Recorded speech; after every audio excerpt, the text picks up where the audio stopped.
Welcome back to the Fanspeak Network and another episode of Sibling Showdown, a special Tuesday edition of Sibling Showdown. Today we are going to be drafting a sprint in just 1 minute.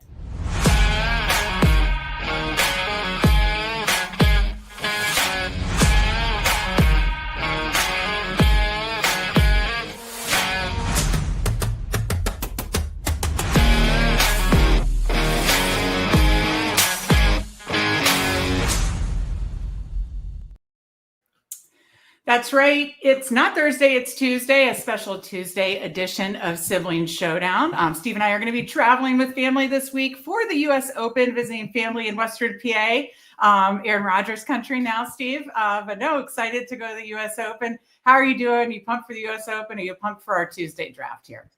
Yeah, no, I'm really excited. It's the first golf tournament I'll be at, and it's a major, and so that's super exciting. And of course, it is nice. It's close by. We can visit some family, so it should be a good, fun, long weekend. And yeah, just really excited to continue drafting. The German Shepherd filled, snap filled essentially in 26, 27 hours, something like that. Yeah. But there's still other contests. The second Schnauzer's out. Another single entry. Back-to-back weeks with the single entry, Greyhound and the Golden. Superflex still going strong. So there's a lot out there, and of course all the flagships. So it just really shows, particularly it's interesting, like things like the German Shepherd, which was $5, the Hound Dog, which was $6. Those filled so quickly. And I think two reasons. One, it is under $10. So it's just, you can do multiple. And it was 5 max for the Hound Dog, 20 max for the German Shepherd. And both were similar numbers, like 18,000 for the Hound Dog, 22,000 for the German Shepherd. So it just shows you just get a bunch of people who can max, or in Hound Dog, you need a little bit more than that, but it's going to fill pretty quickly for these smaller things. But it's also very appealing because they have such great advance rates. And right. I think more and more people are seeing that as, we'll play the fun lottos, the BBMs, the puppies, even the other flagships are all essentially lottos in their own right. But we want some things that we have a better chance to advance to. Of course. Yeah, no, I know you and I love these great advance rate contests for sure. So love to see them cranking them out. Love to see them filling up. That makes me happy. I've already entered a sprint draft, and it takes a while. So I've entered the sprint. For some reason, it's not showing.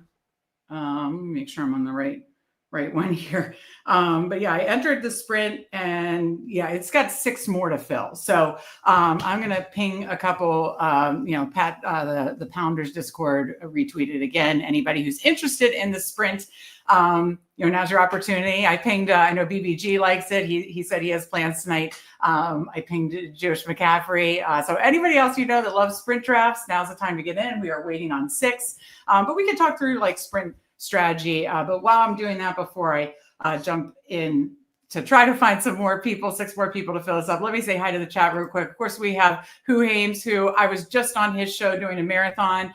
Go check that out. He must have just gotten off stream. So we had fun drafting a marathon together. Be sure to check out Who Hames' channel. He says, I apologize to anybody in the Shepherd rooms. He'd like multi-tabled 14 drafts at a time. You got to love it.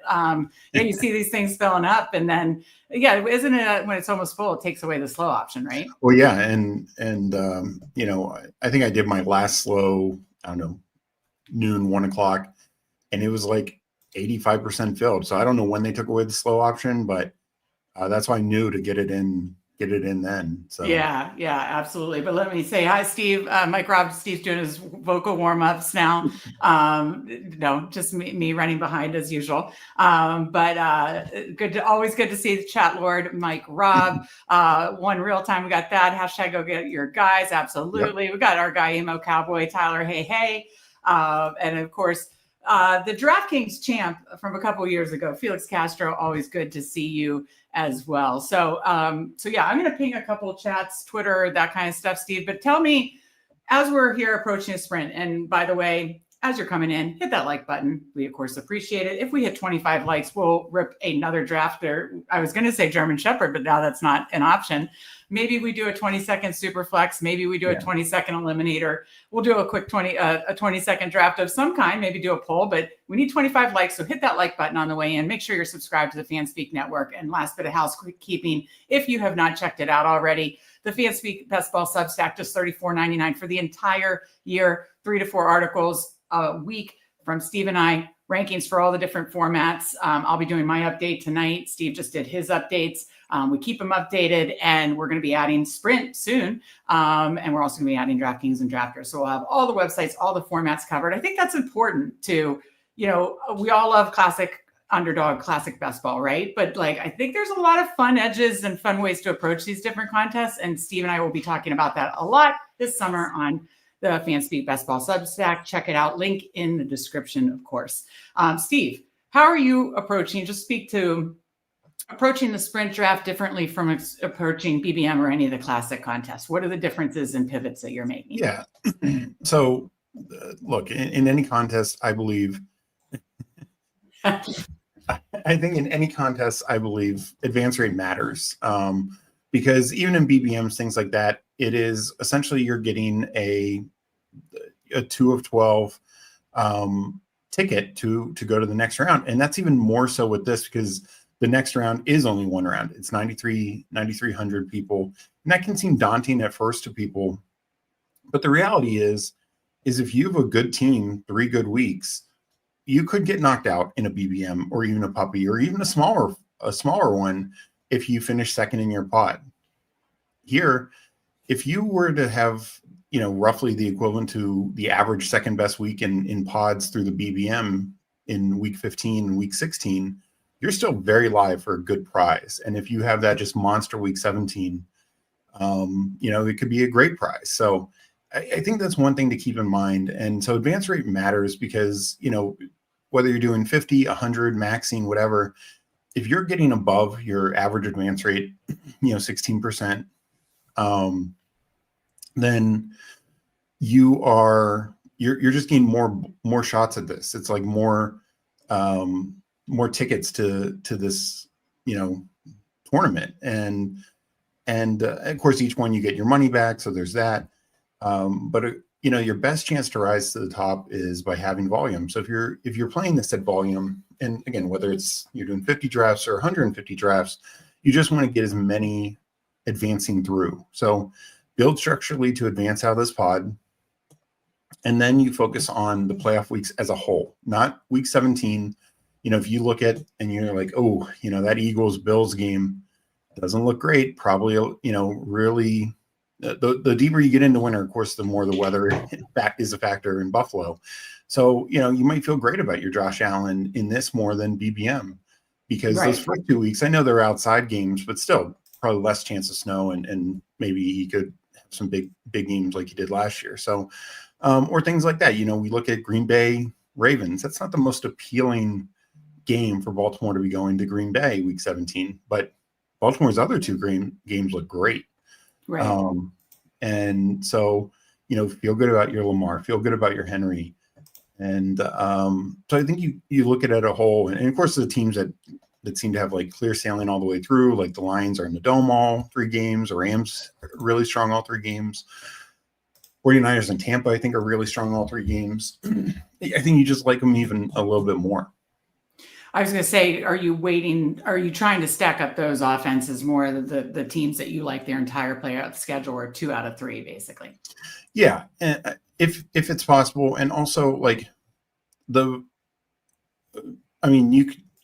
don't think you need to totally focus on bringbacks, but also if so, it could be like, the 49ers play the Colts week, was it 15 or 16?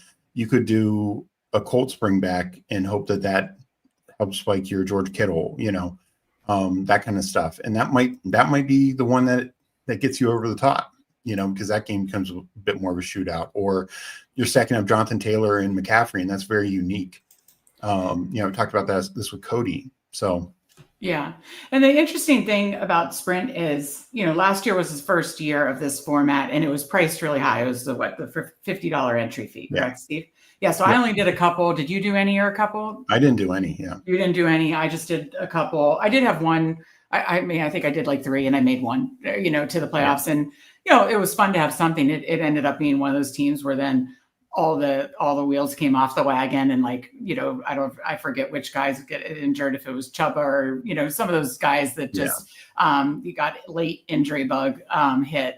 Maybe it was Jalen Hurts' team. I don't know, but it had one of those where it was like, oh, it was a good team. And then by the time we got to playoffs, it was like, pump the brakes, it's over.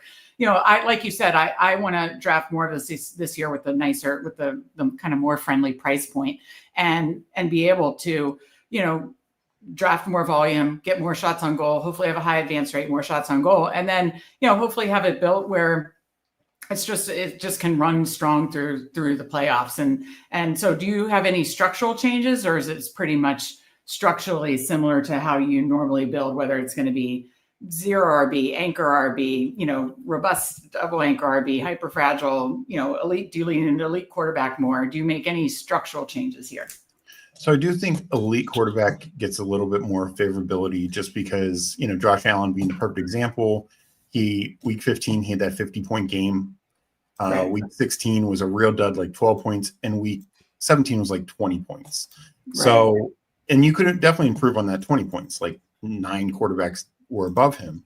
But would really killed you, and you had him as your marathon quarterback. Right. And unfortunately, you didn't have any other guys still alive then. Right. Because if you did have another quarterback live, you want that 50-point game. Of course. And it's getting somebody else to carry that 12-point game and maybe in the 20-point game. But right. It's those types of things. So elite guys who can have that upside at any position do pay off. I do think in general you want to be pretty balanced. I don't think going 0 RB is strong. Just because I think it's really tough. Like hero maybe, but definitely not 0. Just because a lot of times those guys are getting just above average points. Like every now and then you get, of course, Kyron of 2 years ago, and he's just the ultimate smash 0 RB. But a lot of times these guys are the Jerome Fords who are getting 15-point games, which are great. Mm-hmm. But we're talking about 3 weeks. Are they doing it 3 weeks in a row is the thing. Gotcha.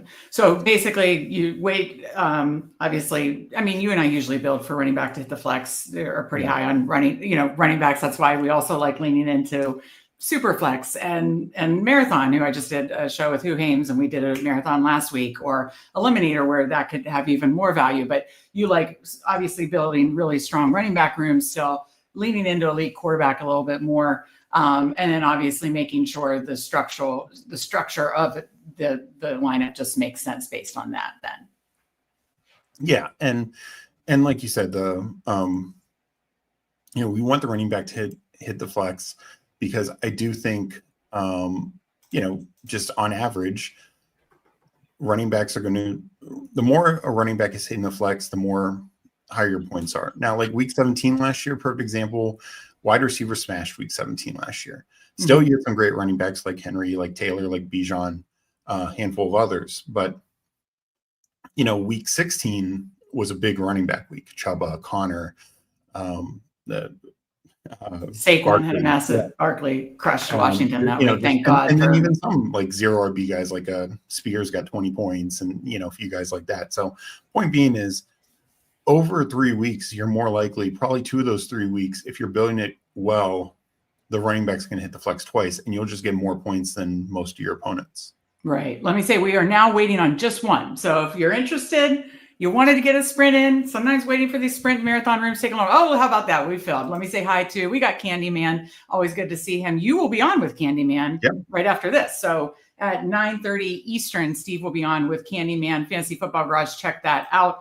Omega King jumping in for my second sprint. We appreciate you, Omega King, King of Kings. Our guy Frank, hate being in a room with these sharp guys, but we are. It gets the room filled.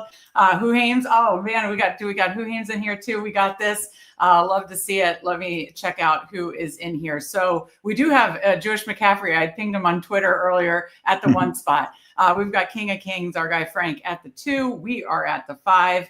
Let's see. I recognize Maz Skills, Omega King 11, and Who Hames 12. So, to get a room filled, Steve, we have to draft with sharp drafters. That's the downside, but the upside is this will be fun, and we appreciate you watching, hitting that like button, jumping in chat, and of course, jumping in the draft. So we appreciate all of you, even though we've got a sharp room here to draft against here, Steve. So yeah, no, absolutely. It should be fun. James says, haven't done a sprint yet, just gathering some ideas for Meg and Steve now. Obsessed with the eliminators at the moment. Love to hear that, James. We appreciate it. And yeah, we're going to be writing about all these different formats on Fanspeak Substack. Again, check it out, link in the description. And Steve will have our rankings for this up soon. We have our rankings up for everything else. So, shoot, we're on the clock. Yeah. So sorry, Lamb, Gibbs, Pook, I didn't upload rankings. Let's do, I'm good with CD or Gibbs. I think both have favorable schedules, and I go back and forth on this one. Let's go seeding. Let's go seeding. All right. So we go Lamb. Let me pull up the board. And yeah, I think you were saying I just wrote an eliminator breakdown. Yes, that's what I was probably trying to say. Help me out. Takes a village. I really broke it down, and you mentioned Candyman, Fantasy Football Garage, who we'll be on later with. He had a great thread early, right after the eliminator launched, and I cite that because it really did kind of open the eyes of like how top heavy and stuff it is. But while there are negatives or differences from last year's eliminator format, which I think was a little bit easier to get teams through, I do think there are some edges there, and I wrote about that and ways that you can build to, particularly if you're doing it volume, and again, whether your volume's 50 teams or 100 teams, I think you want to really try and increase your advance rate in the early season as much as possible. You want to be profitable at eliminator. Yeah, no, Steve did an excellent breakdown. It certainly helped me. So I highly recommend checking out the Substack. Again, link in the description. Okay, so I have the board pulled up. Let me say hi to chat again. We appreciate everybody in chat, in the draft. Thank you very much. We got Coolers, greetings. Always good to see Coolers in here. We appreciate you, James Young, who Hames I know has done. I think he did an eliminator after he and I drafted a marathon. He did an eliminator. So yeah, I was in that. How'd it go for you guys? Jump out of the chats because I had to grab dinner and get ready, but it went well. I had the 101, like who Hames always says on his. Oh, are you getting a 101 in a lot of who Hames streams? That's hysterical. Yeah. Okay. Tim, win-win. Always good to see you, Tim. I agree with this. No wrong picks from the 5 spot. That's true. Yeah. That's really couldn't have gone wrong there. I absolutely agree. Just one draft this time, not 17 for who Hames. He's ready. Tim read your eliminator breakdown was great. Did my first one last night. So that's awesome. Steve having to draft Woody Marks 100 spots, did that emotionally hurt? You weren't really emotionally tied to Woody Marks. I was never super high. I know pre-draft you were never high on Woody Marks. Yeah, either, I did. So. Just because of the capital, have to put him up higher. But yeah, he's just one. He's a good pass catching back, but I think he's really bad as a running back. I know from your pre-draft that you were never interested, so I never really got into Woody Marks, and now I kind of feel good about that. Best Ball on Call, we appreciate you. He hit the like button, 19th like. That means we only need 6 more to run another draft. So if you're coming in, hit that like button. We will run another draft. Most likely, is one option that has a 20-second option. Because after this, then I need to finish my rankings updates for sure. So Vaporware says, did everyone get their 20 German Shepherds in? I got 15. I did slows. I was leaving some to do on stream, like one maybe tonight, or and then it just went and filled and it's gone. But you got yours in slow, Steve? Yeah, I got my 20 in, but I was originally going to split it 10 and 10, but I think I only did 6 fast because they just went so quick. Okay. So again, if you're coming in, we are drafting the sprint. So we are drafting a sprint, talking through sprint. And so we drafted Lamb with our first pick. We're coming up into Steve at pick number 20. Top of the board, AJ Brown, Lad McConkey, Jonathan Taylor, Bucky Irving, Jacobs. I mean, I feel pretty good about any of those picks. So which direction do you want to head as we are 2 picks away? I think, assuming all 3 of those running backs are there, I want to go JT. I was thinking JT too. I should probably pull up the playoff schedule. Okay, of course he does. like the Bucks playoff schedule. What do you think about that? Let's do Or would Bucky. you rather go? I mean, I know who Hames and I went McConkey Lamb. You never had to twist my arm there. I love Jacobs too. Do you want to go Bucky though? Just No, kind of leaving let's into go Tampa. Bucky. Okay. Yeah. And how do you? They have a great playoff schedule, and just that offense, I think, is just going to be top 5 again.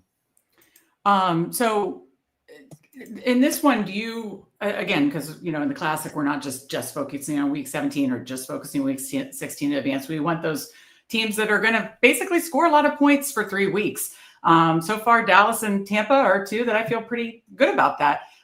Do you over team stack, or where are you comfortable just team stacking? Obviously, the teams that you like their playoff schedules. Yeah, I mean, I think as long as it's like a great offense, there's nothing wrong with overly team stacking. But I think it's better to, and some offenses are balanced, like the Bucks. But like with Dallas, I'm not going to have interest in Dallas running backs. Like just in a regular contest, maybe you guess right and you get enough spike weeks from Jaden Blue or Javonte Williams or something like that. But look, if you get this team to the playoffs, the chance that those guys hit your lineup are very small. But the chance that CeeDee Lamb hits your lineup 2 of the 3 weeks, if not all 3, is extremely high. And honestly, even the other Dallas pass catchers. Yeah. I just kept it here. We're up in 4. And I don't have, we're going to be getting our rankings up in the next week or so for this. So I don't have rankings uploaded, and I've only done 1 sprint so far. So I don't have really exposures yet on this, or else I would log in on that. On Best Ball Overlay, of course, use code Fanspeak for 25% off. We love it. It helps you manage your portfolio. See, obviously, though I should log in for playoff correlation and stuff like that. I just realized that. So I will do that after this pick. So anyways, so all the receivers go top of the board with 1 pick to go is the 2, top elite quarterbacks, Allen and Lamar. Then you've got Tyreek Hill, not for me. Chase Brown, Kyron, someone I'm fading. We're up. Josh, Lamar goes. Are you interested in Josh Allen? Do you want to go Terry or Chase Brown? Okay. Yeah, I think Allen's the right call. We talked about elite quarterback from the jump. Let's lean into that. Yeah. So and elite quarterbacks do help with your advance rate, particularly if you're not just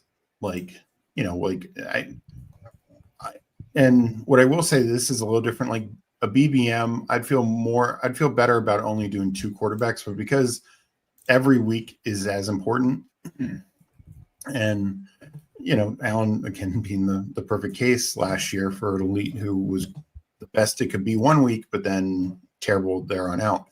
I'm still good going 3 quarterbacks if you're getting 3 starters, with an elite. I don't think you have to. I think a lot of people wouldn't agree with that. So explain why you want to lean into that more.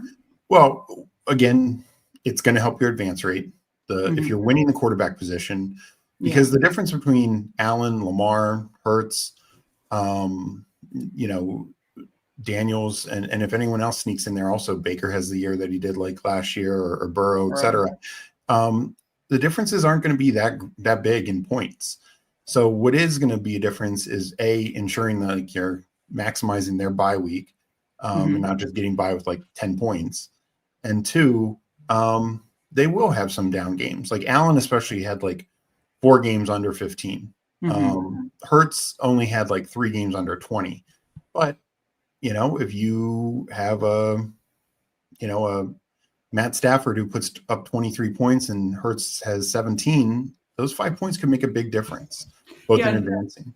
Yeah, and I wanted to make one other point before we come back up. This might be a little galaxy brain, but I think sometimes people look at the quarterback position so black and white. Like, well, if he gets hurt, this team is dead. If he doesn't, they're going to have a great floor ceiling combo. That's true. But the thing is, you don't think about the kind of the gray area of that, right? Like these are, these elite quarterbacks, they're running quarterbacks. What if they get popped for 5 games, And so you have one other quarterback that's, doesn't do enough to push you through to playoffs, but you have 2 other quarterbacks. I'm just using Allen as an example. Let's say Allen gets, I'm not trying to put that, hopefully it doesn't happen for this particular team or in general, but we hope everybody stays healthy. But let's be honest, again, 2 years ago, only 9 quarterbacks played all 17 games.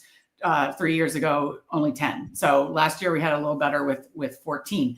But what if Josh Allen is out for 6 games? And we have two quarterbacks to really like strengthen so that we're pushing through maybe a lower owned Josh Allen. Or what if Josh Allen, like we said, we don't love his entire playoff schedule and you have two options to push, to really help dominate that quarterback score. I think that's another way to look at it as well. Unfortunately, wasn't able to, I thought I did the BBO update, right? The extension update. I must not have done it correctly. I will do that for our next show. I apologize.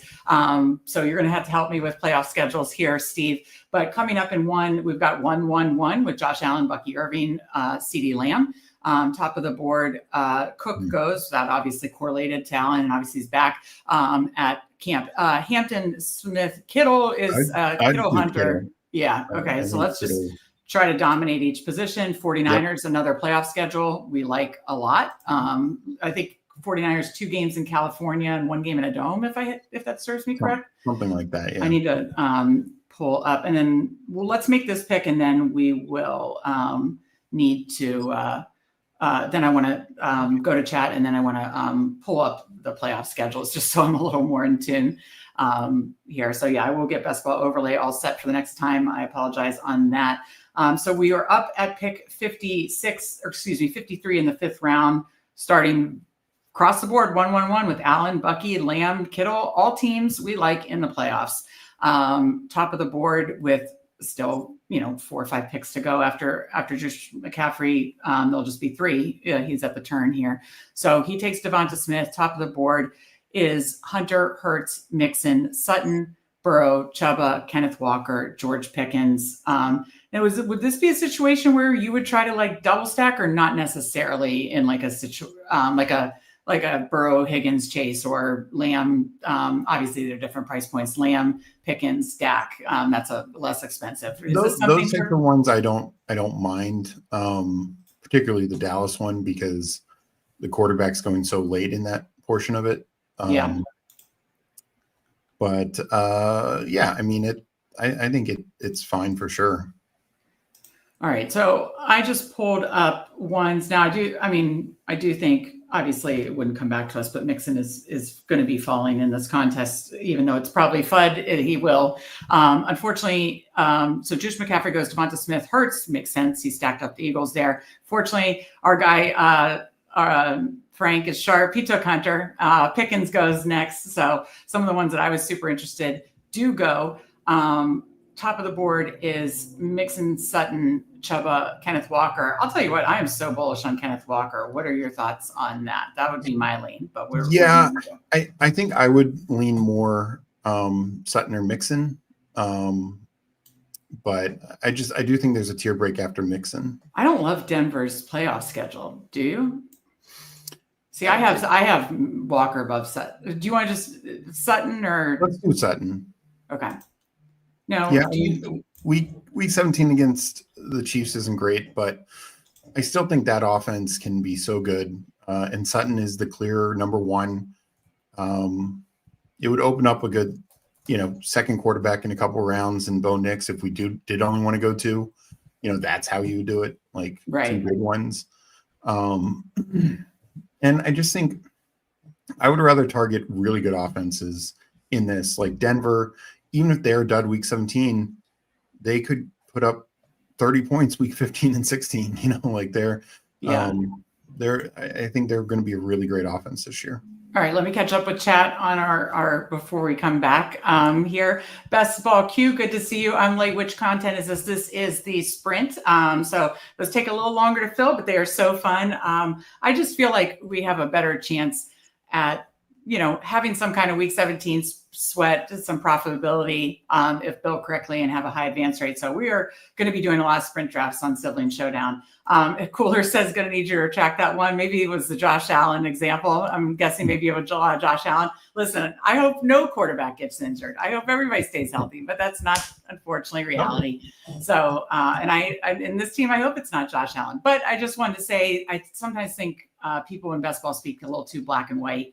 And there is those gray circumstances. Look at Jalen Hurts last year, and it's not the first time where he's missed playoff games. Oh, he's missed playoff games multiple. And the reality is, you wanted 2 other quarterbacks. Yeah, yeah. Oh, for sure. I was in my Bulldog finals team. there were some Jalen Hurts teams that, just had one other one that was dead or had one other one that wasn't that great, and honestly, that helped me.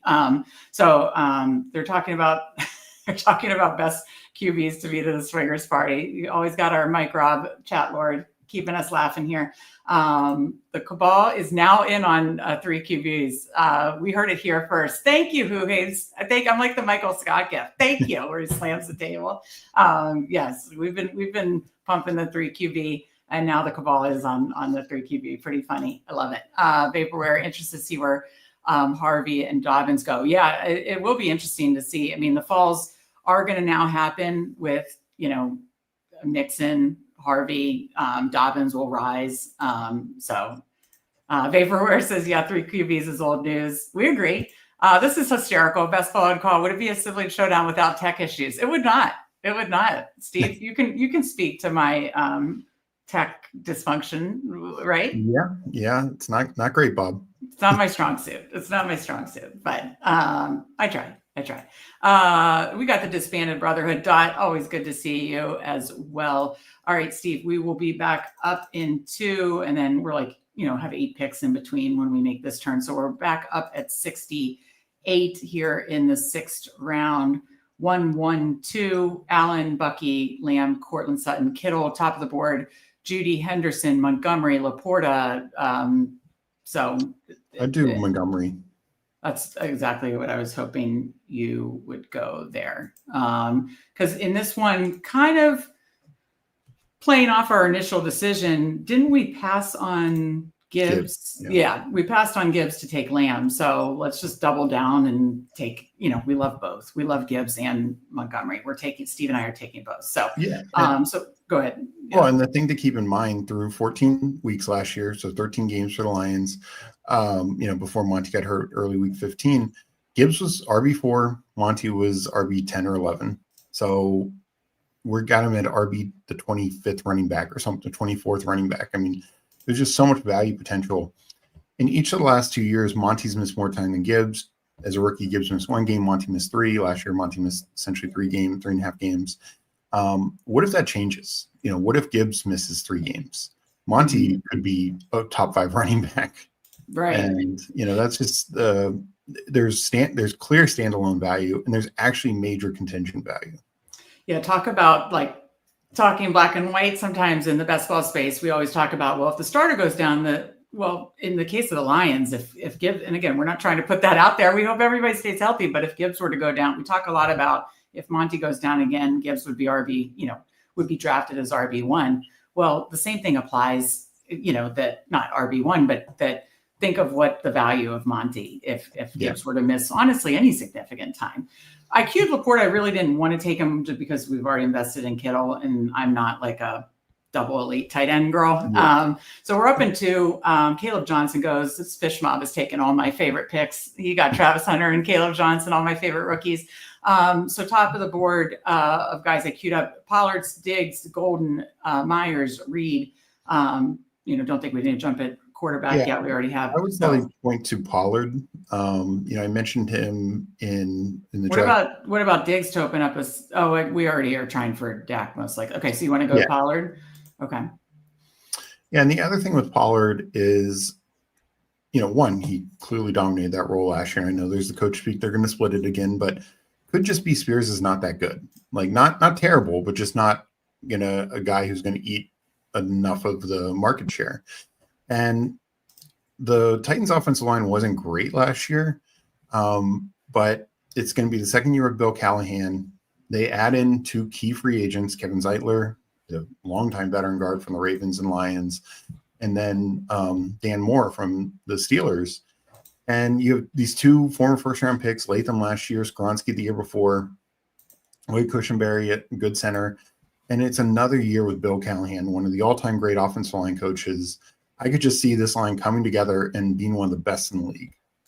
Yeah, no, you talked about that in Huhaim's chat, and I thought that was a really interesting point, just about how strong this, this offensive line is.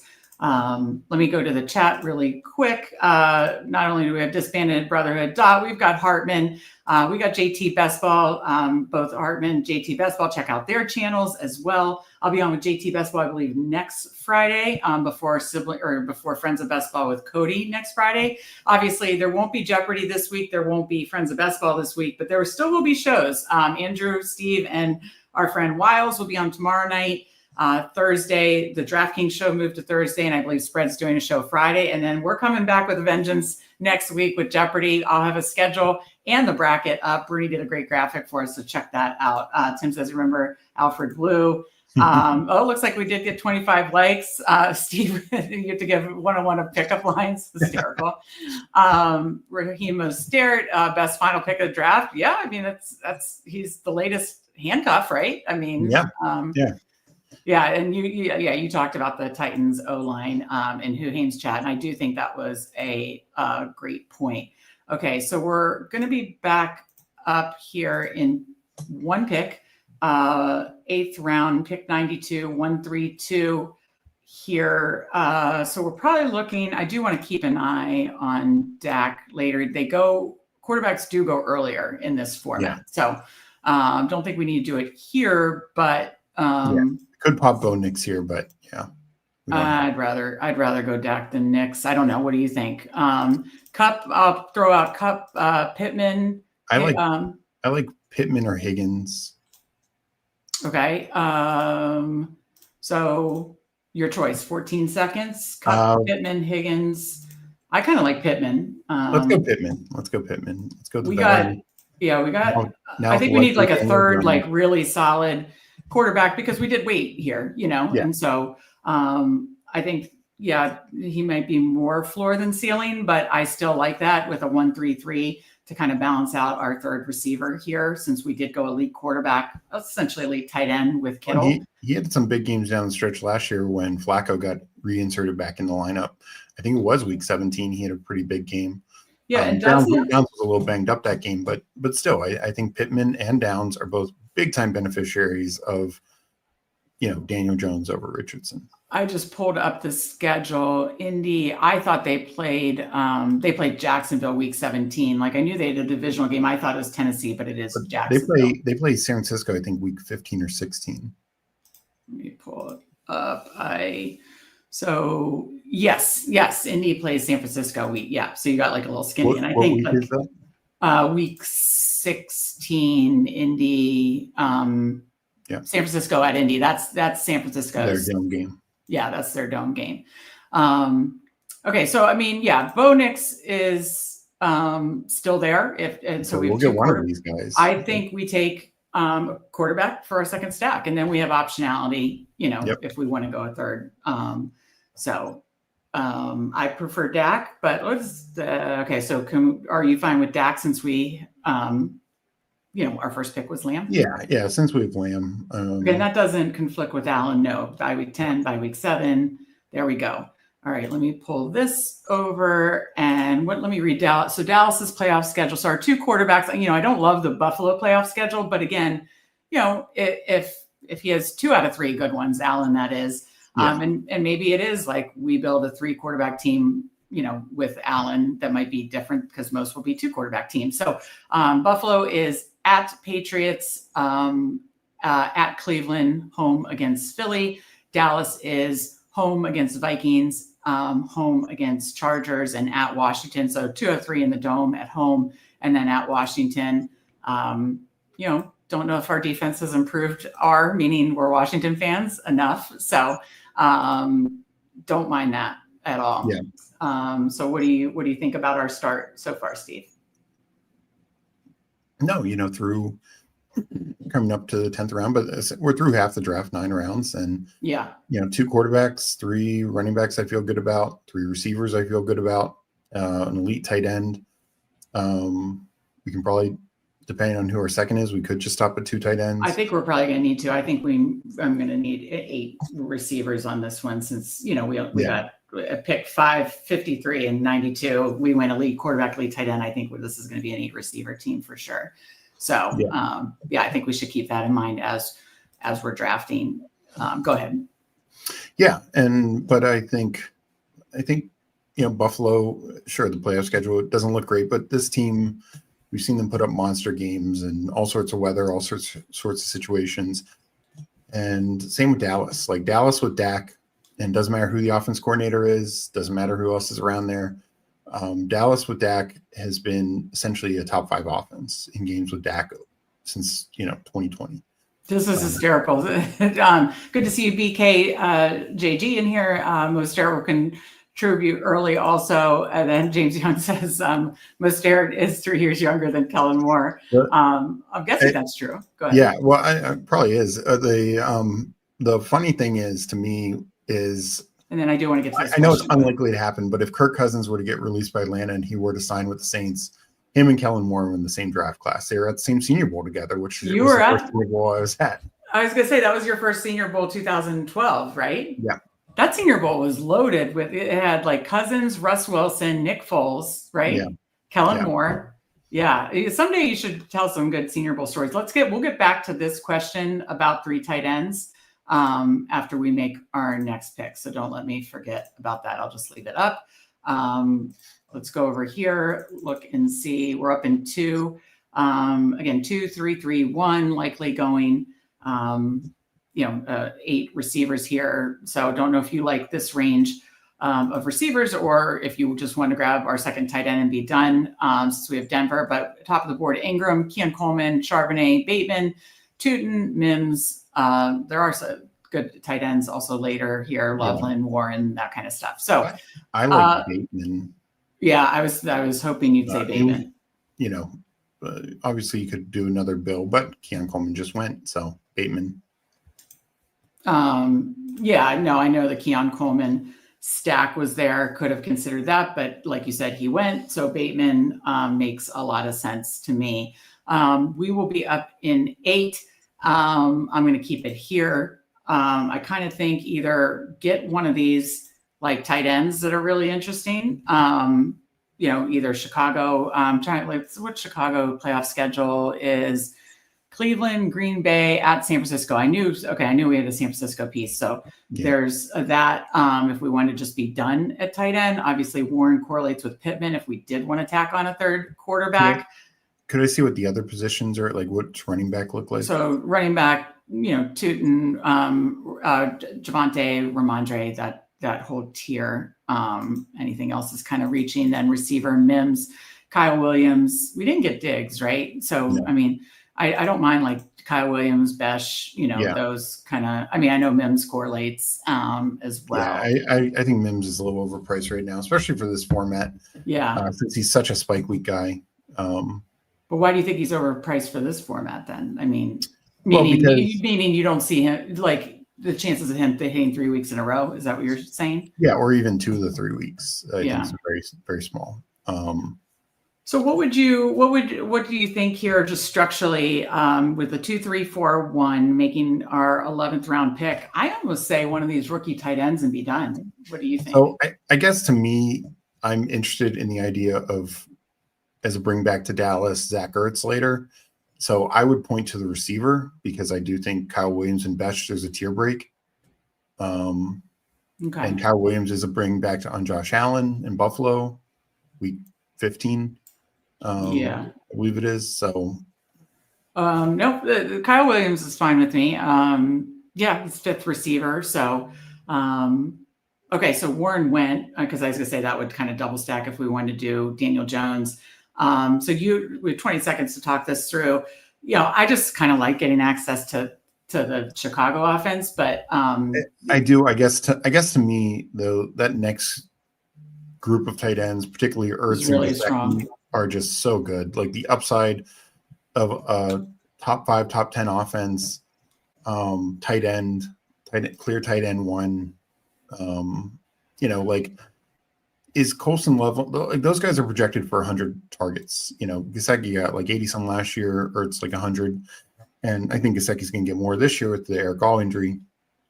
And is Loveland going to get much more than that? I don't know. So I feel like Let's talk through this 3 quarterback question and then catch up with chat before our next pick. Yeah. So are you also 3 tight ends most of the time in this format, or would you mainly stop at 2 if you had Bowers, McBride, Kittle? I would stop at 2 with tight ends. I just value quarterbacks. Honestly, in half-point PPR, I value quarterbacks, running backs, receivers. Then tight end is a distant fourth for me. So that's why you see me do a lot of late-round tight end builds. So yeah, if I have one of those top ones, including Kittle, and I'm quite honestly, probably even a little further down, I'd be comfortable with 2. What is your answer, Steve? Yeah, so I think if we'd done something different and not taken an elite quarterback, because I still think we're probably going to go 3 quarterback, and we took like 3 middle quarterbacks, so we had like a better wide receiver or better running back there, then maybe we would have felt better to still do 3. You could still do 3 tight ends with Kittle, but I think given the build that we have, when we take 2 elites, if we're gonna backfill one of them, I'd rather backfill the quarterback, if that makes sense. Yeah, no, I'd rather have 3 quarterbacks than 3 tight ends. So I think it all depends on the structure of the build. Like if our receivers felt better. Okay, let's talk this through. Well, it's a handcuff, right? What? We don't have handcuff? No. Oh, never mind. No, we have Allen. I just think it's team correlation. Yeah, and a fourth solid. Okay, perfect. I for some reason I thought we had a longer. Oh, okay, man, that it was the longer break. Now we're up in 8. For some reason that round flew. So we're at 2, 4, 5, 1. Top of the board, up in 6. Jaden Blue, Tua, Goddard. I will say, does Goddard clear? Because that's a nice a second tight end. I mean, Goddard correlates with Buffalo week 17. Yeah. I'd say Goddard. So Garendo, Pitts, Penix, Tillman. I mean, you could do. So damn it, Josh McCaffrey gets us with Goddard. Now I'm going to be forced to take Kincaid, which will make me barf. But all right. So yeah, top of the board is basically Garendo, Pitts, Tillman, Kincaid, Dubs. Don't mind that. This is because we have 5. Yeah, as a 6th. What do you think? I think we could also take Garendo and be done at running back. Yeah, that's true. Just for a different Washington piece, we could reach a little bit and take Eckler and be done at running back. Mm-hmm. Yeah, so I like those decisions. Well, I'm fine. Probably over Kincaid, to be honest, just because. Okay, what did you say over Kincaid? I'm sorry. Like take the running back here, be done at running back. Okay, I actually vote Eckler. That works for me. Okay, we have 9, 8, 10, 7. Yeah, we're good. Let's do Eckler. That correlates, like you said, with Dallas week 17. And let's go back over here, catch up with chat. So yeah, to summarize that last question, I lean 3 quarterbacks way more than 3 tight ends when I grab an elite, and you do as well, right, Steve? Yeah. Okay. But in other builds, like would I tack on a 3rd tight end, particularly in like the 18th round, if like a Arroyo or a Theo Johnson's there? Sure, but I just don't think in this format with an elite, we're likely to go that way. Right, but that's what he was asking. If you had an elite, would you do? Yeah, when I say this format, I mean this particular draft. Like in other drafts, if I felt better about our receivers, okay, I see what you're saying. Stopping at 7. I see what you're saying. Vaporware got his final 5 German Shepherds in. Like to see that. The rookie Tyler Shuck is 5 years younger than Kellen Moore. Is that true? That's hysterical. There's probably a little bit more of an age gap, but yeah, it's a good bit. I'd buy it because he's so old. Tim Gesicki is so good. Gesicki will probably be one of my highest owned tight ends when it's all said and done, in probably most formats, quite honestly. Yeah, Gesicki and Ertz are my 2 highest tight ends. Let's run through these to get through the catch up with chat and get back to our picks here. Fantasy Football in Espanol. Good to see you. Where Harvey ADP now in this particular one, he 60. went 60 to Who Hames. Oh yeah. Okay. Who Hames and I just talked about it. Like I'm happily taking a discount on Harvey. Yeah. Absolutely love it. Cooler says that made sense to me about tight ends and factoring the structure. Thanks for answering that one. Oh, absolutely. Appreciate it. We got the WTF from Nick. Good to see you, Nick. We're gonna win the flex. That's right. Nick was Nick is Nick in this draft? No. Okay, but I did a marathon with him Friday, and you did what was it? Eliminator? Superflex. Yeah. Okay, let me bring this back over. We are about to make our 14th and 15th round picks, 2, 5, 5, 1. So top of the board, Bigsby, Stafford, Strange, Braylon Allen, Ertz, as you mentioned. Let's go Ertz. I mean, that's. Would you go Ertz over Gesicki? Because I like Gesicki better. Well, we could, if you want to take Stafford here. Stafford has a fall, and we could be done at quarterback and backstack him. Is he a different bye week? Yeah. That's fine. There's multiple there's receiver backstack option. Yeah, I like it. Okay. And then we're coming up. That gives us time to decide. I mean, this is a loaded tight end range here of, quite honestly, I like all these tight ends. Henry has the same bye as Kittle. Okay, take that out. Okay, so Ertz obviously stacks up with that Dallas. Because we have Dak Lamb stacks up with Washington. We do already have Eckler. Gesicki. Let me look at the Cincinnati schedule again. Baltimore, Miami, and Arizona. Yeah. So we have Bateman, I believe. So again, there are some skinny stacks within here. And the other thing is we're trying to target as many good offenses as possible. I mean, sure, like Colts. That's kind of why I am Gesicki over Ertz. He's a little younger. I do, when we're only taking 2, you do want to factor in, like, we kind of need them to stay healthy. Kittle isn't young. Gesicki, how old is Gesicki? He was drafted the same year as Goddard, I believe. Let's see. 16. He's 29 years old. He's about 6-7 years younger than Zach Ertz. Kittle's what, like 34? Yeah, a couple years after, because Ertz was drafted 14, I believe. He's the same. The chat likes Gesicki. We love Gesicki. It's getting a piece of Cincinnati. We already have a piece of Washington. He's 7 years younger. If Gesicki's there, I say we take Gesicki. And that's why I did want to pull up Eckler, because it gives us the option to go a different tight end. Yeah. And feel good about it. Absolutely. Let's see what T-Rob does here, and then we will be able to. God damn it. All right, we take old man Zach Ertz, who was both your and I's Week 17 hero, so I'm not going to complain about Zach Ertz, but I just want a piece of Cincinnati offense.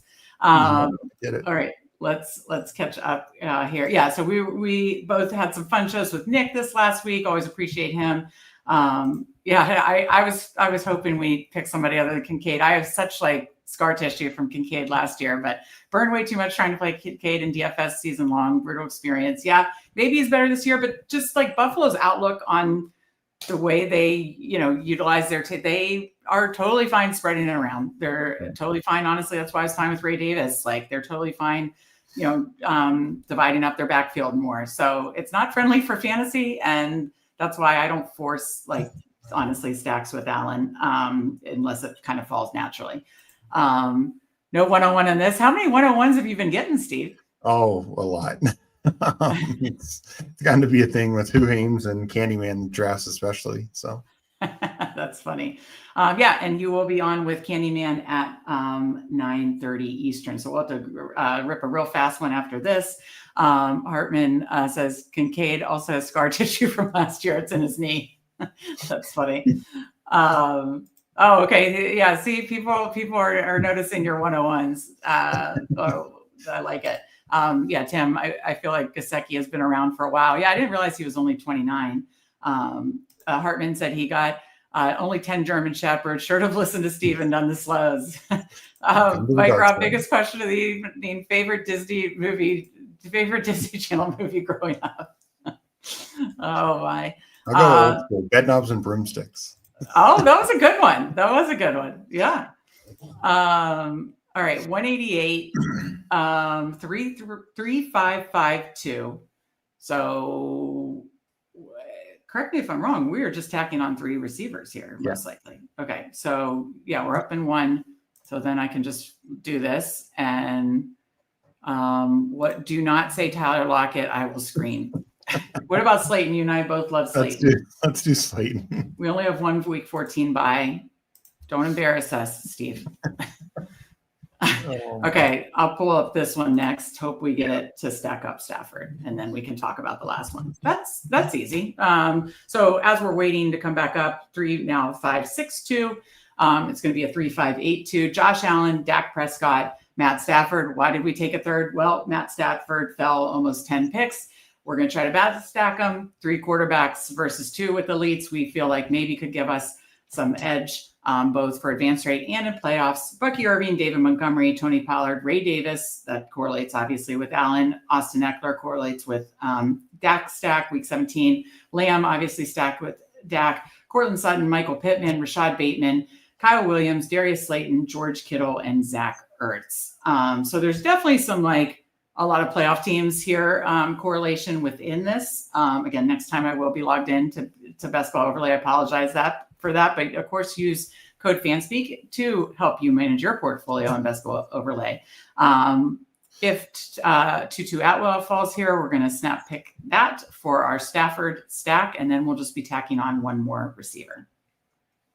Right, Steve? Yeah, no, it looks good. And we talk all the time, and especially in this contest, stack up good offenses. Well, we've got Bills, Cowboys, Rams, and then we've got pieces of Bucks, Lions, Washington, Denver, Baltimore, 49ers. I think check. That is exactly what we're looking to do here. All right, let's see. Yeah, this is Kincaid scar tissue. I mean, I will say I do want to take have the 4% exposure blanket of Kincaid. Maybe he does do, in this draft, he fell to 160. I mean, if he starts going in that range, I think you got to start taking him more. Oh, yeah. All right. Yeah. So we got Fantasy Dog. I always love him with the hitting the like button, giving the like updates. We appreciate you, Fantasy Dog. We're at 28, so we will run another draft after this. Steve, I will ask, what do you want to draft? Because you were going on Fantasy Football Garage, Candyman channel in just an hour. Something 22nd. What 22nd would you like to do? Let's do a super flex. You and Who Hames will love it. You and Who Hames, super flex. But that takes longer because it's 20 rounds. Should we do 20 rounds, but it'll fill quicker probably. I was going to say, should we do an eliminator or something? How fast does the eliminator fill? It depends. Who Hames one did still take a couple minutes to fill. It doesn't take as long as this.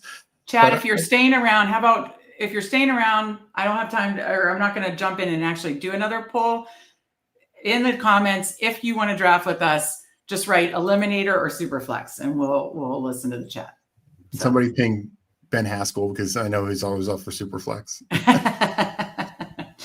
Okay, so we're just looking receiver here. I'm just going to queue receivers that are even takeable. That's a double stack.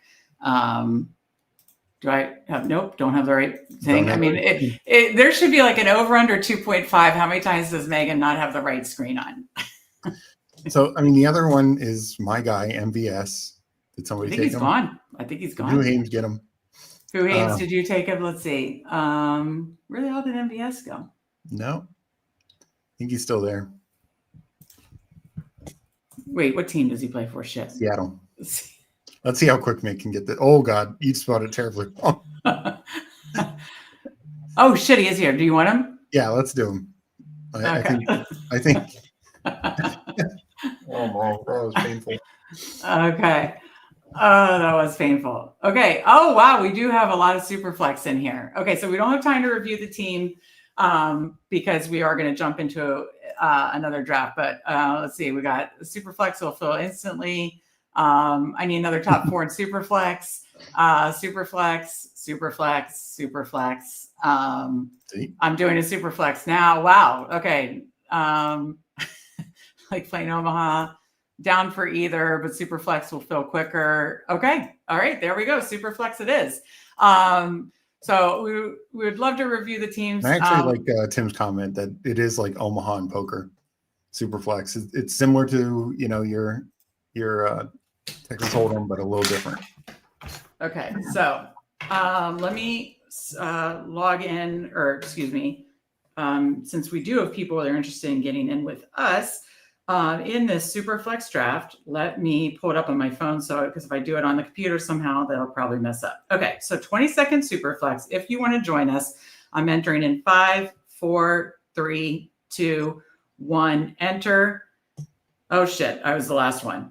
Okay. Well, hopefully they jumped in ahead of time and knew. Yeah. Yeah. Maybe, if you did, if I jumped the gun, I apologize. We are live in 50 seconds here. Where is it? I have these slows going. 47 seconds starting. Okay, let's see. Anyone? Oh boy. Oh, well, you guys have an overflow draft. So we got CrossFit, CrossFit. Okay, let's say hi to the folks here that we appreciate. Again, we appreciate everybody watching, chatting, drafting with us. Thank you so much. We really, really appreciate it. Omega King says, GG y'all and Who Hames. So thank you for drafting with us. We appreciate you. Big Dog. Yeah, we hoodwinked, bamboozled. I'm so sorry. There, Mike Rob clash action lawsuit coming. Yeah, I am so sorry that I swear I did the countdown and I was the last one. So that did not go well. I sincerely apologize. There must be an overflow draft. So Steve, wow, Josh Allen falls to us at 3. Yep. I was hoping that the countdown would lead to all of us together and the opposite happened. Hopefully you guys are in the how many people got in the overflow draft? Yeah, how many people are in the overflow? Let us know. Who Hames must have backed out time to do my golden. I didn't know what the hell I was doing until I started listing your content. Oh, that's great to hear. Thank you, Tim. We appreciate it. So anyways, again, we are sincerely sorry for the countdown that went awry. If there is a overflow, let us know how that's going. Say Vapor, we're at another shop drafting in the top 3 of the Superflex. Steve, I did not know you were running so pure on the Superflex. That's wild. And not just that, I even jumped in Candyman and Bindle's BBM last night. I got 101. Really? Wow. Yeah. Running pure. I love it. All right. So, okay. Crossface is in there. Is he with us or is he with the overflow? Let's see. No, he's with us. He's with us. I'm not sure he's in chat, but. Okay. Yeah. Okay. I think he was in chat earlier. So if he's in with us, good to see you. So yeah, we're at 3. Crossface is at 6. And yeah, it looks like if you guys stayed the overflow, hopefully you guys have a fun draft together. Again, sincerely apologize. Love the class lawsuit. Yeah, feels good when you're let's stay hot, Steve. No, that's pretty fun with 3, getting the 3 here and then Josh Allen falling to 3. I mean, it's like getting the 101. I mean, I think all of those, you could make the case for 101. Yeah. Yeah. I'm at 4% 101s. Steve's hogging them all. Steve, I feel like the best ball community is going to turn on you here. Oh, I know. Emo was on with them last night and he said, that's why you got to ban him. Well, did that happen in the Fantasy Sanctuary draft? No, in the ball. It was ballsy. With, that's right. That's right. Ballsy with Oh my. That's funny. Okay. So Superflex, we got to shift our brains here. Again, check out Steve's rankings on Substack as Tim mentioned, so kindly mentioned, and we appreciate it. It has really helped the content and ranks. He has done a strategy breakdown, and his Superflex rankings. And I believe I have your Superflex rankings in here. I'm almost positive I do. Yes, my ranks. So these are your Superflex rankings, Steve. Coming up at 22, started Allen. Fields and Purdy are there. I'm fine with one of them. How do you want to handle Fields? I do Fields. I do need to take more Fields. Okay, so we start Allen, Fields, be up in 4. Purdy, Puka, Goff, JT, Nico, Dak. I mean, doesn't really feel like a bad click could happen here, Steve. So do you want to go quarterback? I know you like obviously value in running back higher in Superflex with only starting 2 receivers. Do you like JT? So Purdy goes, but we've got Goff, Jonathan Taylor, Dak, Herbert, I mean, I love May too. So I would be fine with any of these clicks right here, whatever. What are you thinking? Yeah, I would probably want to go Dak or May. I think when you start with 3 upside quarterbacks like this, some people knock it and are saying like, oh, you're always taking 0, but the reality is you're making your team so strong up top at quarterback. Okay, Dak or May? Let's go. May's just easier to stack. Really? You want to do? I mean, I love May, but yeah, and he's just got that rushing upside also. So we true. have 3 guys with big rushing upside, big time spike week potential. Yeah, but the people who say you're always taking a 0, I mean, some people will draft like 5 or 6 receivers in a row. That how is that any different? Yeah, and the reality is like there's just no. I mean, obviously your quarterback position is always going to be filled by a quarterback, but a super flex, yes, you can start a running back there, you can start a receiver there, but odds are you shouldn't be. Like odds are even bad quarterbacks are starting over what would be your 3rd or 4th running back receiver. So we're winning the quarterback position, we're winning the super flex position. And, as it comes back, you'll see in our next 2 rounds, we'll get like essentially 3rd round equivalent guys, like a T Higgins, like a James Cook, guys like that. So yeah. Gabe says, Steve getting paid back for flipping the board at my 101 in my stream. How'd you flip the board? I think I took Daniels at the 101. Yesterday. Okay. Gotcha. Oh, in Huame's stream? Yeah. So okay. I just get it back. Yeah, there you go. Steve will multi-table, so you can't even fake him out either. You do multi-table. I mean, sometimes I'll call Steve and he's like, I'm drafting 3 and I'm chatting in 2 different chats. I'm like, how is this possible? Who are a couple of random late quarterbacks that could potentially put up a couple of weeks scores like backups? You and Huhames have talked about, as much as we love Jaden Daniels, probably the best backup quarterback on the board is Marcus Mariota. Honestly, a great quarterback, could start for multiple teams. In the system for a second year, looked good in his 2 spot appearances last year. Probably, I mean, we hope as Washington fans, that Jaden Daniels stays healthy, but he is a running quarterback with a pretty slight frame. So, you could get some games from Mariota, and he's one of the best backups in the league and playing in an offense that he looked really good in last year. Yeah, he didn't even start either game, and he had 19 and 24 fantasy points. Yeah. And Jaden Daniels did have that bad rib injury. He toughed it out, didn't truly miss a game, but that could have easily been him out 3 games, right. And but as for some other ones, Tyrod Taylor, Justin Fields, big fan of him. Obviously, we drafted him here, but he's never played he's never played a full season. And some of that, of course, last year, maybe he could have, but Russ was just, considered better than him. And, I think there's guys like that for sure. I think another one is Malik Willis. He had a spike week game last year with the Packers, went in replace of Love. His other game, and this is what I mean, like his other game, his bad game was 13 points.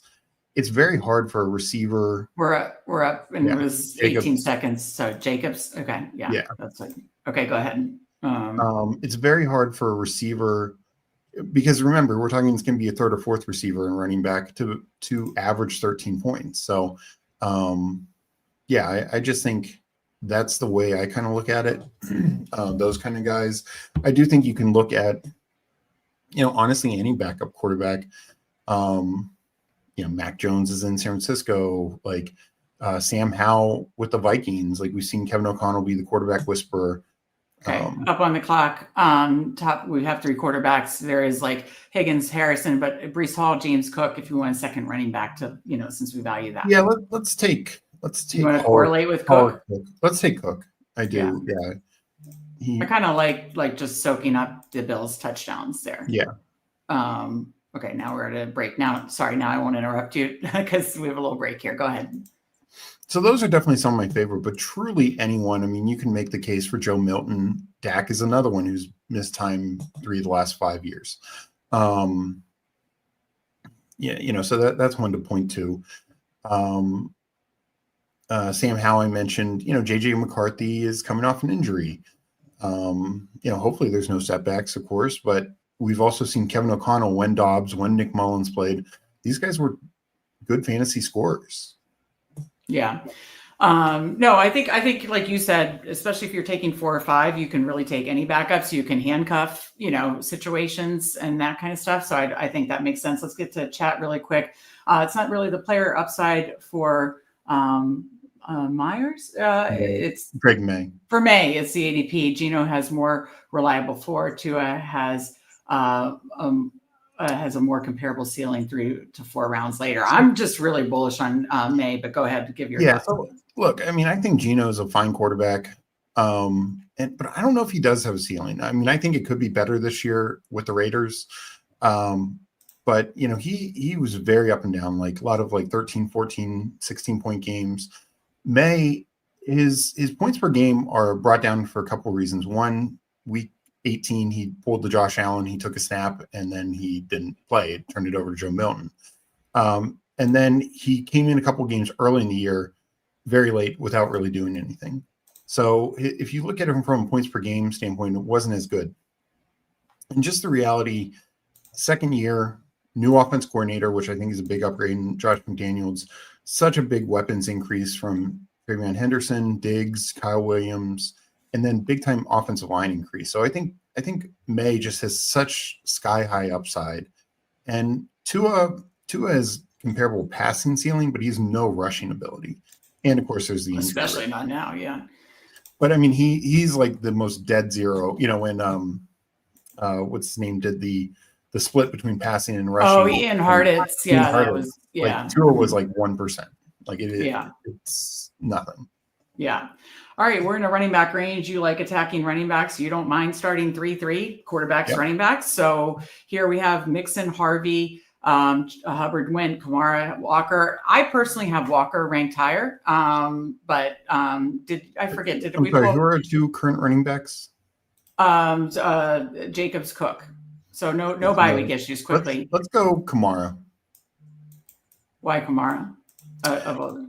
Kamara has the highest upside, points per game upside. I've said this before. He finished 6th in points per game. He was 10th in total points despite missing the final 3.5 games of the season. And I think we should keep in mind the number 2 back last year for the Saints was not Kendry Miller, was not Clyde Edwards-Helaire, Jamal Williams. It was Taysom Hill. And Taysom Hill's not going to be running the football this year. So there's more touchdown opportunities. There's more just total usage opportunities for Kamara, even in what could be a bad offense. But I do like Kellen Moore. Kellen Moore has a high pace. His running backs have done well in the past, not just Saquon, but others. So I'm just still very bullish on Kamara. Okay. We're back on the clock, 18 seconds. Mixon, Kenneth Walker, J-Mo, Hunter. I don't think there's I'd go J-Mo. I was thinking the same thing. I like J-Mo a lot as kind of the anchor to our receiver room, essentially. I like Hunter and Worthy, but J-Mo, I think we really could see a breakout for J-Mo this year, even more so from last year. Yeah, so sorry, go ahead. And I want a piece of that Detroit offense. Anytime you can get a piece of Detroit, it's like outside of Laporta, it's kind of like the latest piece you can get. Monty's right there. But we obviously didn't need a running back. So big fan of getting Jameson Williams that late. Yeah. So we start 3-3-1, Josh Allen, Justin Fields, Drake May, Josh Jacobs, James Cook, Kamara, and then Jameson Williams as our anchor receiver there. So again, you made 3 Superflex finals last year. We talked about it. We did a Superflex strategy show. We did a Superflex live draft a couple of weeks ago. You have your Superflex rankings and Superflex article on the Fanspeak Substack. Again, link in the description for that. For paid subs, you get full access to rankings and articles. Did you do what you've been kind of preaching pretty commonly where you started 3-3, or like of your 6 picks, 5 were running back, quarterback, running back? So definitely quarterback. I'm going through it now. It's part of I'm kind of doing a recap of what I did last year for my in conjunction with my next article. And quarterback heavy, like in the first 4 rounds, I'm typically taking 3. And just to point out, like we took 3 straight quarterbacks, and we got Josh Jacobs, who typically is around the turn pick, second, third round. James Cook, who's like around the turn pick on the other way, third, fourth round. Jameson Williams in regular drafts goes higher than Alvin Kamara, but we essentially got a third, fourth, 2 fourths, and a 5th round pick, in still taking 3 quarterbacks to start is the way I look at it. Right. And we have to keep in mind, we're not starting as many receivers. So those picks, and it's also why these picks are devalued, that there's more depth to cover the receivers positions and the flex position. Right. Okay. Just get to chat real quick. Great call about Mariota. Zach Wilson's another one, of course, with Miami and Tua's injury history. Hal, Milton, Winston. You could see Winston get traded. So I don't mind taking Winston, honestly. James Winston, if any quarterback goes down early Winston's going to be the first. I want to take more Winston in as like a 4th quarterback. Great breakdown. Thank you. We appreciate you, Tim. Hartman, Mac Jones was supposed to be there all along. Let's see. Forgot about Hal, Winston. Omega King says, Kenneth Walker tweaked his ankle, but minor issue. That's good because I'm obsessed with drafting Kenneth Walker. Josh McDaniels, being the OC is such an underrated factor for May, from Hartman. I couldn't agree more. We think he's going to run a lot more. Maybe have potentially a lot more touchdowns, and we'll get back to Mike has a good question in a minute. We are on the clock here. Pollard, Addison, Flowers, Godwin. I know Addison has suspension risks. 10 seconds, so we got to be quick here. Let's just do Pollard and be done at running back for a while. Okay. Those are some good. Well, we're coming back up. So okay, so top of the receiver board. Then I have Addison, Adunze, Godwin, Debo. Here are some of my favorite receivers. I'll let you. I'd be good with any of these for a number 2. And So our receiver has bye week 8. None of these have bye week 8. So your choice. Any correlations with Allen, Fields, May? Okay, we're on the clock. 17 seconds. Addison, Godwin, Debo, Pierce, all your choice. Let's go Godwin. I know he might start slow, but that offense again could just be so good. And we're going to throw some volume at receiver. Exactly. And that's the other thing. Like some of these guys who, these receivers in particular, who are either coming off injury or even Addison suspension risk, it doesn't matter as much because we're probably only going to be starting receivers, especially the first couple of weeks before buys are impacting our other positions. And so I feel even better about injury risk receivers in this format. All right, Mike Robb, of course, joking around as always. The chat lord says, "Are we going to get a fun background if you have another big best ball season?" We always talked about getting you. I mean, you could do like obviously a green screen, but we always talked about you like a Fanspeak, like a step and repeat type background. Or do you want like fun like background? Maybe next year you should like, have like a jersey of the guy the player that brings home a big best ball win. If it was last year. Would it have been Zach Ertz? Who would have been your like jersey of the background to get you that 4th place big board? I think I'd have to do Baker because Baker carried me all year. That's true. He carried you all year, and then he was a hero for you in week 17. I mean, he was awesome during the playoffs. So if it was okay, I have a jersey or something. The guy who helped me make the most money in best ball last year would have been Baker. And I was drinking Baker's bourbon to celebrate. So. You did. I remember that you bought Baker's bourbon to celebrate. That was fair. That wasn't great though, was it? I thought it was good. And I definitely you shared some with me. It tasted really good after the win. Yeah, well, it tastes even better when you win $50K into the 4th place big board. I forgot you got Baker's bourbon, and he shares with me. So he shared some. I don't remember loving that one as much, but yeah, no, Baker's bourbon, maybe a Baker Mayfield jersey. If Baker, hits for you 2 years in a row in best ball, you're going to need a Baker yeah. Mayfield jersey, right? I mean, so there we go. We answered the question, Mike Rob. I think that's a good answer. Steve will get invest in a background of anybody. In my background are like DFS players that have helped me have big wins. They're just pictures I got on like Amazon and then framed. Not much expense there. Let's see. I have Jordy Nelson was my first big DFS win. Who else do I have? Gronk helped me win a tie for the Super Bowl showdown.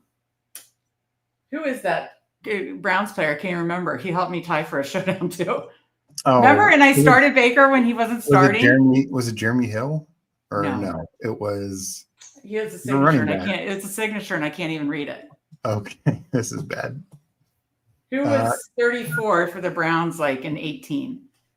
Wasn't Ruben Jones? No, it's somebody normal. Hold on. Okay, we're back on the clock. 3-4-2. Jaden Reed, Golden, Diggs. Oh, Diggs correlates. Yeah, Diggs. We have 10 seconds, so we gotta keep it. Okay, 3-4-3.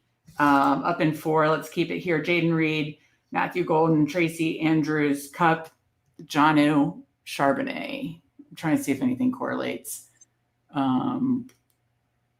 Not to like our stacks directly here. But I mean, I wouldn't mind like if we do. On the clock quick. Let's do one of the Golden. I'd say Golden. Okay, why Golden? We have team correlation with Josh Jacobs too. Yeah, and look, I think the Packers will be a better offense overall. He's a first rounder. He's going to be on the field more 2 wide receiver sets. Reed is probably more the spike week guy, and there's value there. But I like Golden's upside, and I think that's a fair thing. It's our 4th receiver. Good guess. I don't think it was. Was it Isaiah Crowell? I cannot read the goddamn signature. 2018 Cleveland Browns running backs. I think I'm almost positive that was Baker's rookie year, right? It might be Crowell. Yeah, it was. That was Baker's rookie year. Who? No, he had a baby that day. Carlos Hyde. He had a baby. It was a new dad strength. His baby was born like that day or the night before or something. And I see the C and the H. Carlos Hyde was the running back. So yeah, mine are Jordy Nelson, first DFS win. Rob Gronkowski, Carlos Hyde helped me in showdowns, and I have some like other little things, Dalvin Cook and Keenan Allen. So yeah, fun background stuff. James Young, Baker is gangsta. And I sound like I'm 100 years old trying to say gangsta. You do. Baker QB3 overall, QB and fantasy points. Yeah. Maybe he does it again. Hartman says Baker's bourbon is good stuff. So yeah, Hartman knows. We should do some Sibling Showdown, or maybe if you, by the way, I'll put up this banner. We are on the road to 1K when we almost at 600. If we hit 1K before the start of the NFL season, we will do a 24-hour live stream. As part of the 24-hour live stream, we could do a bourbon tasting. I mean, that could be dark then. That could be rough. Yeah, that should be the first hour. Yeah, right. But yeah, we could do a bourbon tasting or something fun amongst drafts and some quality best ball content, of course. Crowell and Carlos Hyde, some throwback names. Tim D says, yeah. I knew Crowell. I was like, I feel like I knew he was on that team, but I didn't think that was it. And so had to look it up. So how are we doing on time, Steve, for you to get to Candyman? So we're doing pretty good, right? Yeah. Okay. All right, yeah, because we're in round 12. We're halfway through. Yeah. So, okay. So would this be a team that we're back on. Hold on 1 second. Wrong one. What about Burden, Bateman? That would be a double stack. Or Rashad White. We don't have 6 seconds quick. Burden. Okay. I like taking some spike week guys. It's another week 5, but we just have 2. Yeah. We caught up at receiver 3, 4, 5, up in 2. Rashad White's there. Do you want to take him? Yeah, I think Rashad White's a good pick here. Just because we have Chris Godwin, so it's just team correlation. You like that? Okay. Yep. Okay. So 3-5-5. That feels good. I mean, of course, and and just I'm going fine back with to it. the earlier point, like yes, we start 3 quarterbacks. One will be sitting the entire time, but our running backs, if this was a BBM, our running backs are very strong, extremely strong. And yet our receivers are not that weak. And we will have at least 7. No, our receivers are JMO, Godwin, Diggs, Golden, Burden, and we're going to take. Yeah, these 2 are or 3 all more. top 100, essentially top 100 guys. And yeah, we're going to take at least 2 more. And I think my point is, particularly with only needing to start 2, I think we are very fine at receiver, and our running backs are exceedingly strong. Our running backs should hit we're playing this, our quarterback's hitting the super flex every week, and our running back is hitting the flex every week. Yeah, so running backs, Jacobs, Cook, Kamara, Pollard, White. Love it. So I'd be shocked if we need more than 1 or 2 weeks of a receiver hitting the flex, and probably never the super flex. Let's get to chat really quick. Do you guys remember Chardandrick West? Very faintly. What team? And then I gotta get to my Rob's Chiefs. And I was just gonna ask Chiefs. Okay. I feel like somebody else. Can't remember off the top of my head. Okay, so answer this question for Mike Robb.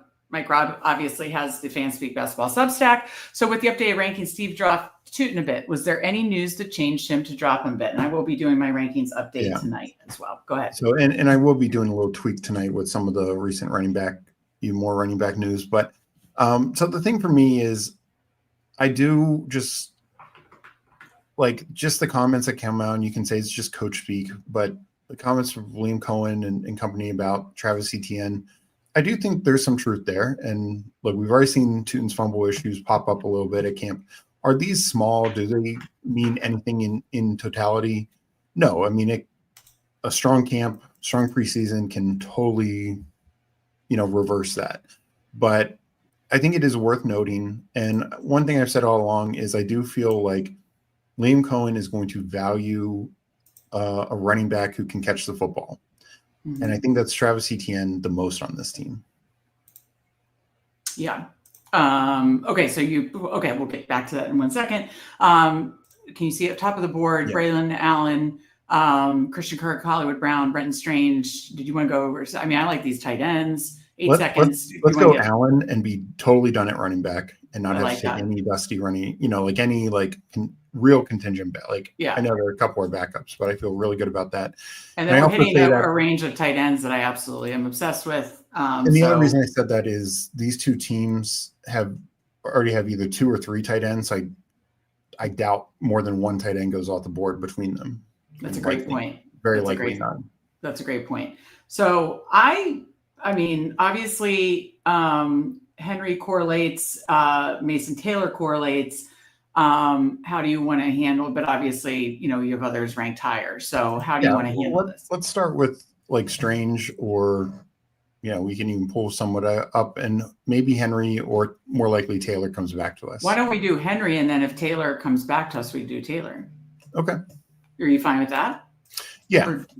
Yeah. I mean, I think there's maybe more upside with an Ertz or a Gesicki, but I'm fine. I'm fine correlating. I mean, we have 2 picks coming up. We could go. I mean, it's not for 17 picks, but I doubt both one of the Ertz or Gesicki and Mason Taylor come back. I think we'd be lucky if, honestly, goes Freiermuth, there goes Gesicki. That's why I knew we had to. I was hoping for maybe 2 correlated, or honestly, I like Freiermuth and Gesicki actually more than Strange even. I just think there's a lot of receiver and, as you said, running back targets to go around in Jacksonville. So I like Strange, but I actually like Freiermuth and Gesicki better for I mean, I know obviously Cincinnati is crowded too, but it's just a high volume throwing offense, a top offense. So I personally have Freiermuth, Gesicki over Strange. But I don't know. In hindsight, maybe we should have just gone with one of them and then see if one of Hunter Henry or Mason Taylor fall back to us. Now we'll see if Mason Taylor or somebody else falls back to us, basically. Yep. All right. So you answered that question, right? Yep. Was there anything else on? Okay. But thank you, Mike, and feel free, anybody who's subscribed to the Substack, always welcome to ask questions. You can ask them right in Substack articles, ping us on Twitter, ask in chat. We are happy to answer. Baker's man. So we got Hartman says I have 30% shooting down horrendous. Okay, golden receiver, Airbud. All right, I was 7 minutes behind. Just rounded out a super flex with only tight end picks of Arroyo or Conklin. I mean, maybe would go a third or fourth there, but hey, I'm so bullish on Arroyo, and Conklin's on a top offense. And it is like if you need to concede points anywhere, particularly in Superflex, tight end is the way to go. Oh yeah, you don't want to concede points if you don't have to, but tight end is going to produce the least amount of points on your team, particularly Superflex. Damn. It'll be very rare that tight end's hitting your flex because just there's so much more receiver depth out there now. All those tight ends went.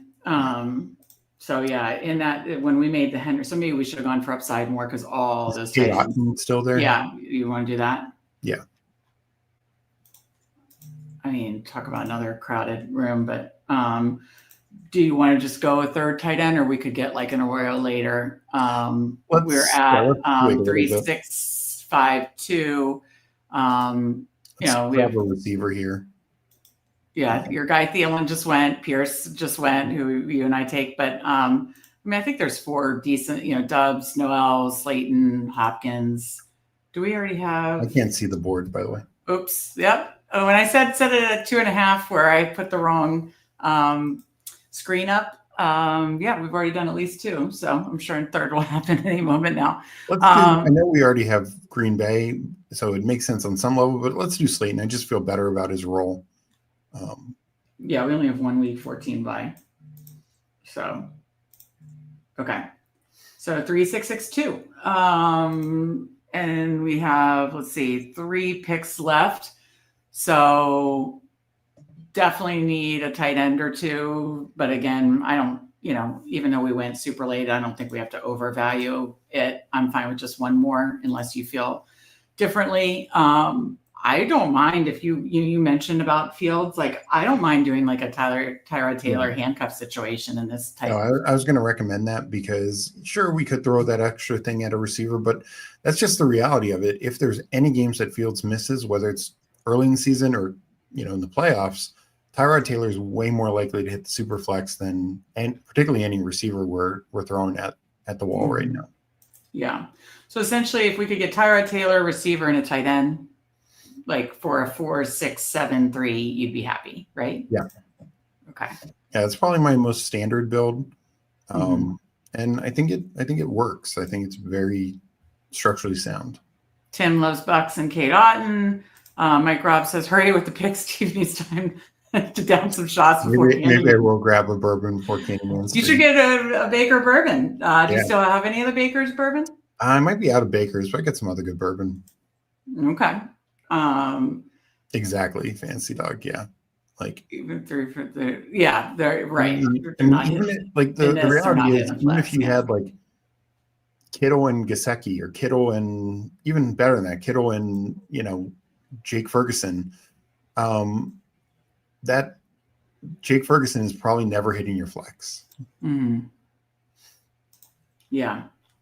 I was just seeing. 1 second. I was just queuing up stuff here. We're up in 6.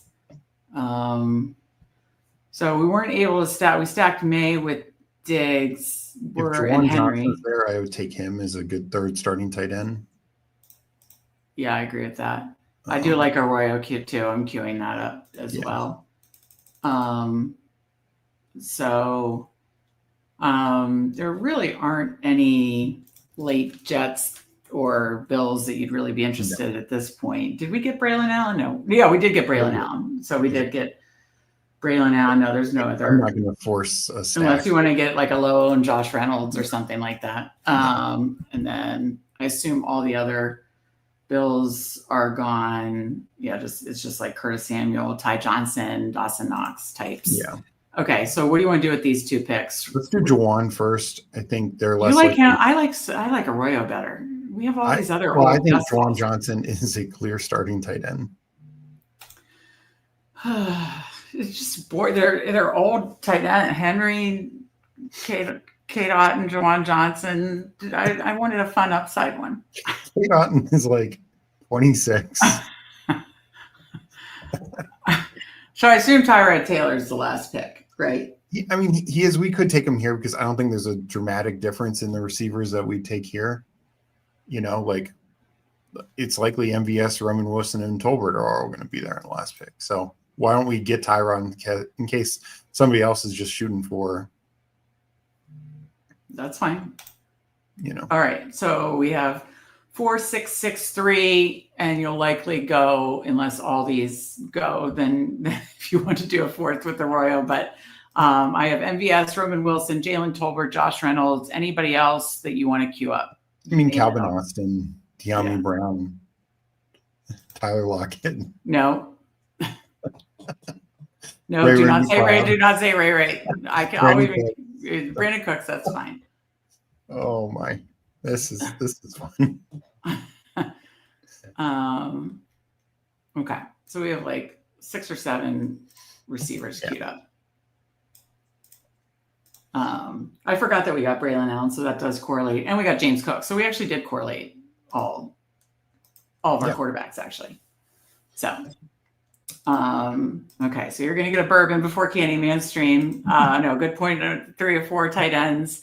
Probably, yeah. Even with 3 or 4 tight ends, it's probably not hitting the flex in this type of build. Tim says, "Who are you?" Oops, let me share this tab just to see the board as we're talking things through. Who do you have taking down the U.S. Open? Liver PGA players, DeChambeau. I think Bryson could repeat. Obviously, Rory and Scotty. Any dark horses you got, Steve? I haven't looked. I haven't dig too much deep into it yet. I do think like Spieth and JT have played pretty well this year, and I could see them coming up big. What's their history at Oakmont?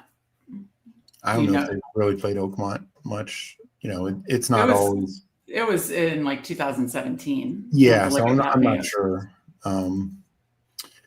But the reality is like Scotty is just on an insane run again, and there was a stat when he won he didn't play this past tournament, the Canadian Open. When he won the tournament before that,